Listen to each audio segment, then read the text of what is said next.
नमस्ते।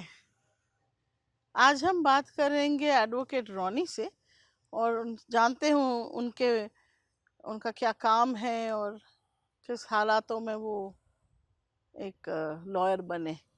तो welcome to our show. Thank you. धन्यवाद हमारे से बात करने के लिए, हमें टाइम देने के लिए। तो थोड़ा सा बताएं आप अपने बारे में, आप कहाँ से हैं, आपका पूरा नाम। मेरा नाम रॉनी है, रॉनी सुख है और मैं आजमगढ़ से आता हूँ। एंड अभी मैं लॉ कर रहा हूँ और साथ ही साथ जितने भी केसेस हैं हमारे पर्टिकुलर मेरे डिस्ट्रिक्ट्स में मैं उनको लुक आउट कर रहा हूँ। पहले आप कुछ और कर रहे थे, क्या कर रहे थे? इससे पहले मेरी एक आईटी कंपनी थी एंड इसके साथ साथ मैं अपना BSc in cinema and films and production मैंने कंप्लीट किया था जी, और मैं ओके। उस लाइन में आगे बढ़ रहा था। बट ऑल ऑफ सडन हमारे साथ ऐसा कुछ हुआ जिसने मुझे प्रोवोक किया कि मुझे लॉ में जाना चाहिए। तो बताएं फिर क्या था। डेट थी 22 2022 में हम लोग वर्शिप कर रहे थे। हमारा चर्च है उसमें हम लोग सर्विस चल रही थी तो उस समय मेरा भाई जो है वर्शिप कर रहा था। तो ऑल ऑफ अ मतलब सडन वर्शिप यानी आप क्या बजा रहे थे क्या? हाँ, he was playing keyboard. Keyboard के साथ साथ वो वर्शिप भी लीड कर रहा था। तो मतलब ये हिम्स गा रहे थे? हाँ मतलब वर्शिप सॉन्ग्स वो लोग गा रहे थे। तो ऑल अच्छा, ऑफ अ सडन क्योंकि सब लोग समझते नहीं ना वर्शिप का क्या मतलब यहाँ पे हो रहा है। जी जी जी जी अच्छा, तो वो गा मतलब कि गीत गा रहे यीशु थे, के यीशु गीत के गा रहे गीत थे। गा रहे थे। जी। तो अचानक से कुछ लोग अंदर आ गए, पुलिस भी साथ में आ गई और हम लोग शॉक्ड हो गए कि ये कौन लोग आ गए हैं। अच्छा, और ये आज इतवार की बात है, ये संडे? संडे की बात है। संडे आराधना का सर्विस था तो उस दौरान में ये लोग ऑल ऑफ सडन सब लोग आए और पुलिस वाले ने हाथ इशारा करके बोला कि इसको बंद करो, इसको रोको। हम्म, और काफ़ी कुछ उसने उल्टा सीधा भी बोला और उसने पूछा कि इसका मालिक कौन है, कौन चला रहा है इसको।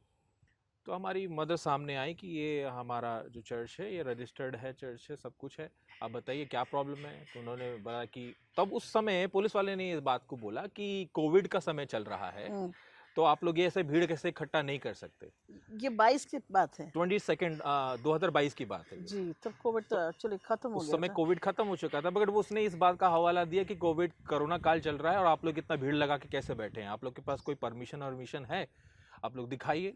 तो सो आई वेंट, मैं वो उस परमिशन को पेपर्स को दिखाने के लिए मैं गया ऊपर। तब तक जो है पुलिस ने मेरे भाई को और क्या नाम है, एक व्यक्ति और था जो पब्लिक में बैठा हुआ था जिनका नाम विजय कुमार है, उनको वहां से पिक कर लिया जस्ट बिकॉज क्योंकि वो उन आपके भाई का नाम क्या है? रोशी, रोशन? मेरे भाई रोशी को उन्होंने पिक कर रोशी को, लिया। अच्छा। और एक जो व्यक्ति जो पर्सन जो पब्लिक में बैठे हुए थे हम्म, उनको वहां से पिक कर लिया जस्ट बिकॉज कि उनका हुलिया थोड़ा सा बाबा टाइप में था। तो उनको लगा कि ये कोई मेन आदमी है और उनके पास थोड़ा सा उन क्योंकि वो रिलीजियस स्टडी करते थे, उनके पास ये उस समय उनके पास कुरान थी, उनके उसमें उनकी गीता भी थी और उस समय उनके पास बाइबल भी थी उस समय। अच्छा। तो ये तीनों किताबें थी। उन्होंने सोचा कि यही एक मेन आदमी है तो इसी को उठा ले। तो उन्होंने उनको भी उठा लिया और लेकर के फिर ये थाने कोतवाली जाने लगे और वहाँ जा कर के फिर उन्होंने वहाँ उनको जेल में बंद कर दिया। इसके बाद हम लोग ने बहुत कोशिश करी कि जानने के लिए कि आखिर उन्होंने क्यों बंद किया, क्या कारण से बंद किया, लेकिन कोई हमसे सुनने को तैयार नहीं था। तब उस समय मेरे को ये चीज़ हुआ कि अगर कोई एक एडवोकेट होता तो वो डायरेक्टली वहाँ जा कर के उनसे बात कर सकता था। जी, ये चीज़ ने मुझे प्रोवोक किया कि मैं लॉ की स्टडी करूँ। तो पहले तो अपने भाई के बारे में बताएं, उनका केस कैसा चला, क्या हुआ? जेल गए नहीं गए, मतलब क्या हुआ उनके साथ आ, भाई जो और था क्या केस लगाया? 22 को उन लोगों ने उसको डिटेन कर लिया था। हम्म, डिटेन करने के बाद शाम के वक्त में उसकी एफआईआर उन्होंने किसी को पकड़ के, एक जीतू सोनकर नाम का व्यक्ति है उसके द्वारा एफआईआर लिखी गई, कंप्लेंट दी गई। उस कंप्लेंट को उन लोगों ने एफआईआर में कन्वर्ट किया। और ये जीतू सोनकर खासतौर से ये ऐसा व्यक्ति है कि मेरे भाई के केस के बाद इसी व्यक्ति ने दो और जगह पे एफआईआर लिखवाई है, दो और अलग अलग जगह पर।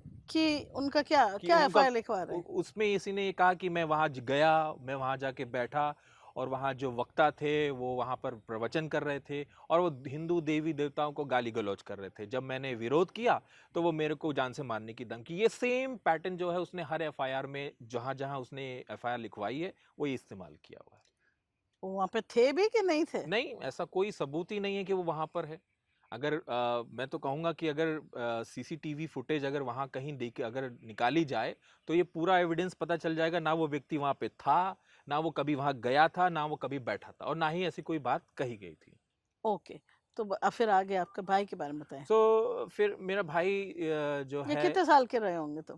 Probably I think he must be 24-25, उस समय अच्छा, उनकी यानी एज हो रही बहुत होगी, यंग थे। यंग थे। और उस समय अपना एजुकेशन भी वो अपना पूरा कर रहा था। तो जब उनको पुलिस उठा के लेके गई, ही गॉट वेरी होपलेस कि ये मेरे साथ क्या होने लगा है। हम्म, और जब हम उनसे मिलने गए तो वो उस समय रो भी रहा था, और उस समय हमें भी नहीं समझ में आया कि क्या करना चाहिए। तो हम्म, नेक्स्ट डे उसको फिर मजिस्ट्रेट के सामने प्रोड्यूस हम्म, किया गया। एलिगेशंस लगाए गए कि ये कन्वर्जन कर रहे हैं, विजय कुमार कन्वर्जन कर रहे हैं। उसके ऊपर SC/ST एक्ट लगा दिया गया, जबकि ऐसा कुछ था नहीं, ना वो व्यक्ति वहाँ पर आया था। और जब विजय कुमार जो थे, he was from SC background. जी। जब कोर्ट के सामने प्रोड्यूस किया गया तो जज ने कहा कि ये तो SC है, आप एक SC के ऊपर SC एक्ट कैसे लगा सकते हैं। तो जज ने जो है वहाँ पर पुलिस को एक इंस्ट्रक्शन दिया, डांटा उनको कि आप ये ऐसा क्या आपने गलत करके ला, तो वहाँ पर उन्होंने उस चीज़ को हटा दिया था। इसके बाद उनको जेल हो गई। प्रॉब्ली उन्होंने को 25 मई 2022 को उन लोग को जेल भेज दिया गया, डिस्ट्रिक्ट जेल में भेज दिया गया। और एंड इट टुक, हाँ, 1.5 महीना लगा उनको बेल मिलने में, क्योंकि उस समय स्ट्राइक चल रही थी।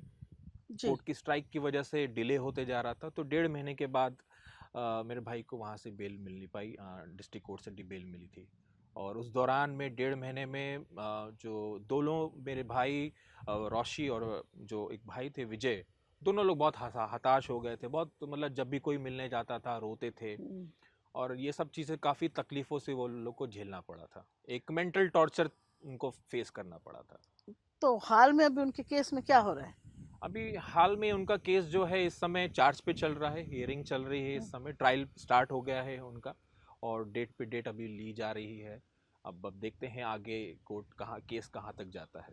अब इस बात से आप मोटिवेट हुए? हाँ, इस बात से मैं मोटिवेट हुआ, और मुझे ये लगा कि जब तक कोई अपना व्यक्ति इस चीज़ को आगे नहीं बढ़ेगा, तब तक हम इन चीज़ों से निपट नहीं सकते। तो ये चीज़ों ने मुझे प्रोवोक किया लॉ करने के लिए।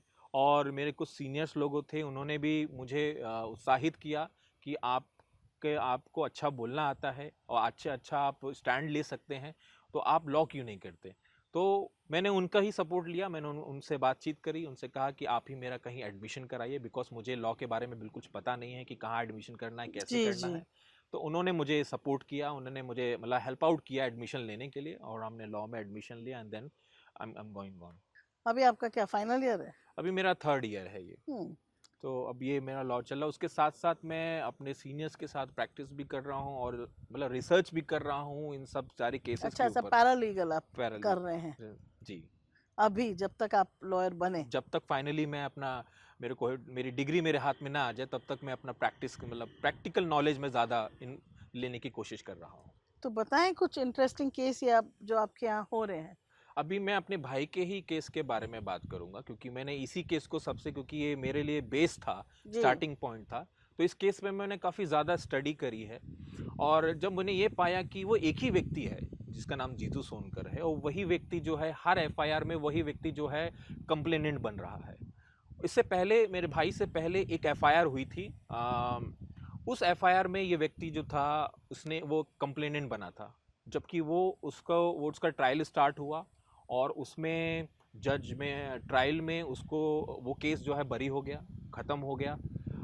और जब हमने ये ऑर्डर पढ़ा, उसका काफ़ी स्टडी किया। इसके बाद उसी के ठीक कुछ महीने बाद जीतू सुनकर ने मेरे भाई के ऊपर भी यही एलिगेशंस लगाए। ठीक के 1 साल बाद उसने किसी और के ऊपर ये एलिगेशन लगाया।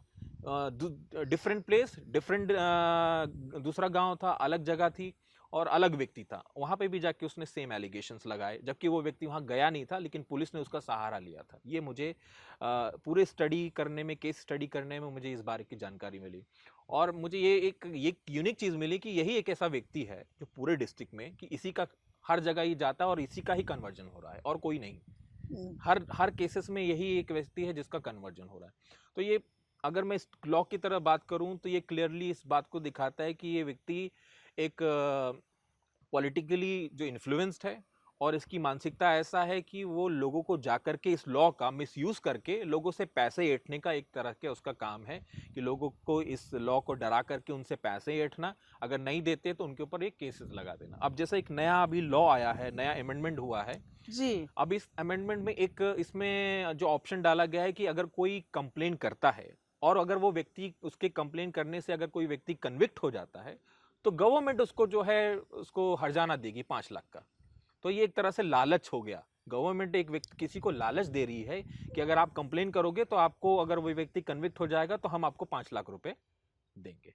तो और अभी जो नया अमेंडमेंट हुआ है उसमें ये है, पहले ये था कि जिसका मतलब अगर ये कंप्लेन करे और सामने वाला दोषी पाया जाए तो ओके। और इस सिनेरियो में क्योंकि इस समय जो ये जो लॉ है एंटी कन्वर्जन लॉ यूपी का खास तौर से, इसमें जो सबूत का भार है वो उसके ऊपर है जो अक्यूज्ड है।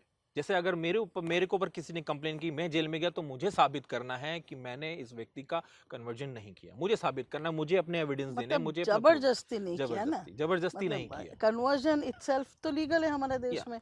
तो आप जो कह रहे कन्वर्जन नहीं किया, यानी कि जबरदस्ती नहीं किया या मार मार पीट के नहीं किया जी जी, या फिर कुछ लुभा के या कुछ पैसे दे के नहीं किया, ये आप कह रहे हैं। ये एग्जैक्टली मेरा कहना यही है। Otherwise forced conversion, force conversion illegal नहीं है, कन्वर्जन। जो भी अगर कन्वर्जन, या exactly the as per the law conversion is legal जी। But forceful conversion illegal. And the conversion जो लोग, अगर मैं, मेरी इच्छा है और मेरे को कोई चीज पसंद आ रही है और मैं उस चीज को रिसीव करना चाहता हूँ तो ये मेरा पर्सनल है और मैं वो मेरे लिए लीगल होगा। लेकिन अगर कोई जबरदस्ती मेरे गर्दन पे तलवार रख करके मुझे फोर्स करके कि नहीं तुमको ये चीज एक्सेप्ट करनी है, ये चीज बोलनी पड़ेगी, तो वो मेरे लिए वो एज पर द लॉ वो फोर्सफुल हो जाएगा। एक और अमेंडमेंट आया है यूपी में, जो सेक्शन 4 का अमेंडमेंट है। पहले ये था कि, आप बताएं पहले क्या था और अब क्या है, आप पहले नोट कर ये रहे हैं। था कि उसमें ये था कि जो कंप्लेनेंट है अगर उसका फोर्सफुल कन्वर्जन हो रहा है, नॉट कन्वर्जन, फोर्सफुल अगर उसका कन्वर्जन किया जा रहा है तो वो कंप्लेन कर सकता है। उसके ब्लड से रिलेटेड उसके फैमिली मेंबर्स, जैसे उसके भाई, उसके बहन, उसके माता, उसके पिता, कोई अदर थर्ड पर्सन नहीं कर सकता जो उससे जुड़ा ना हो, उससे ब्लड से रिलेटेड ना। और मैक्सिमम जो एफआईआर, जो अभी जैसे मैंने अपनी स्टडी करी है, मैक्सिमम एफआईआर में थर्ड पर्सन है, थर्ड पार्टी है। जी। और अभी जो अमेंडमेंट हुआ है, जो 2023 में अमेंडमेंट होकर के 2024 में लागू हुआ है, उसमें ये कर दिया गया, गवर्नमेंट ने उस पर्टिकुलर चीज को हटा दिया कि अब कोई भी व्यक्ति कर सकता है।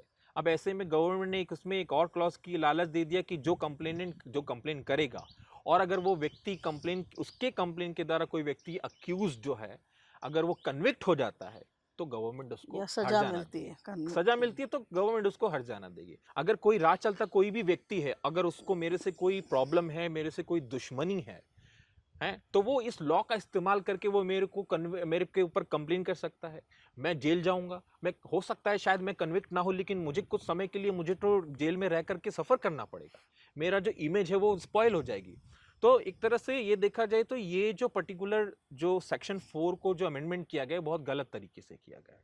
अगर जिसका कन्विक्शन हो, जिसका अगर फोर्सफुल कन्वर्जन हो रहा है वो कंप्लेन करे, दैट इज जस्टिफाइड।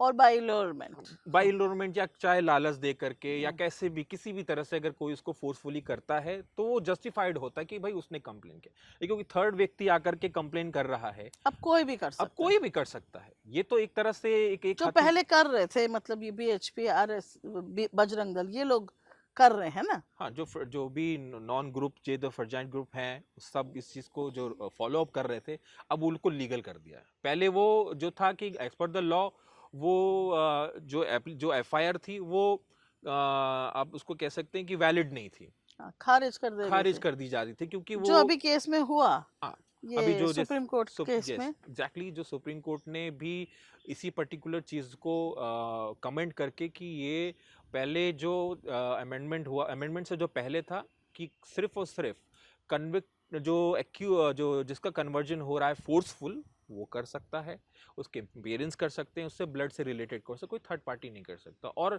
जो फतेहपुर की एफआईआर थी उसमें भी यही था कि जितनी भी एफआईआर थी उसको किसी थर्ड पर्सन ने कंप्लेन कराया था। तो इसलिए उस चीज को भी कंसीडर करते हुए सुप्रीम कोर्ट ने इन 6 एफआईआर को क्वैश किया हुआ है। और अभी जो 2024 के बाद जो अमेंडमेंट जो हुई है, उसके बाद जो एफआईआर हो रही है, वो मैक्सिमम जो एफआईआर है उसमें कोई भी व्यक्ति, कोई थर्ड पर्सन आकर के कंप्लेन कर रहा है जिसके जो उनके लिए वैलिड हो चुका है। तो अब कितनी बड़ी समस्या है ये ईसाई समाज के लिए? ये तो बहुत बड़ी, अभी देखा जाए तो इस समय आज इस समय प्रेजेंट करंट सिचुएशन में जो माहौल है वो बहुत संवेदनशील माहौल है। और ये बहुत प्रॉब्लमेटिक चीज़ें हैं कि जो अमेंडमेंट हुआ है, अब कोई भी व्यक्ति अगर किसी का पड़ोसी भी है कोई और उसे जलन रखता है, या कोई XYZ या ज़मीन का भी कोई मामला है, और अगर वो अगर वो उस चीज़ से नहीं उसको निपटारा कर पा रहा है और जलन के मारे भी अगर वो कोई कंप्लेन कर देता है, ऐसे ही कि वो मेरा या कन्वर्जन थोड़ा कर, दुश्मनी हो दुश्मनी या निकालने के लिए भी अगर वो कंप्लेन कर, क्योंकि अब उसको राइट मिल गया है, पहले उसके पास राइट नहीं था, अब उसको अमेंडमेंट करने के बाद राइट मिल गया है कि वो अब सीधे उसको सिर्फ इतना वर्ड बोलना है कि ये मेरा फोर्सफुल कन्वर्जन कर रहे थे। तो अब आपका नहीं, किसी और का भी कर सकते ना, किसी और का भी कर सकते। मैं जनरली मैं ये नहीं कह रहा कि सिर्फ मेरा ही कर सकते, वो किसी का भी, इवन जो लोग क्रिश्चियनिटी पे यकीन भी नहीं करते या बिलीव भी नहीं करते हैं, है ना, जो फॉलो भी नहीं करते हैं, उसके ऊपर भी आप ये एलिगेशन लगा सकते हैं।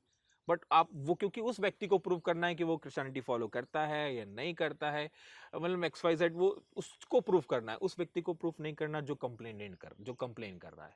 अच्छा, तो यानी कि द प्रोसेस ही पनिशमेंट हो गया है। प्रोसेस ही पनिशमेंट हो गया है। तो ऐसे टाइम में आप क्या फ्यूचर में देख रहे हैं, क्या सोच रहे हैं इस बारे में? अब इस बारे में वी आर कम्प्लीटली, हम जो है अब इस समय हम सुप्रीम कोर्ट का सहारा लेने की कोशिश कर रहे हैं कि सुप्रीम कोर्ट ही इसमें कोई ऐसा सॉल्यूशन निकाले, या इस चीज़ को लॉ के हिसाब से इस चीज़ को गहराई से देखे कि किस हिसाब से इसको मिसयूज़ किया जा रहा है, किस हिसाब से सेक्शन 4 कितना मिसयूज़ किया जा रहा है और क्या होना चाहिए।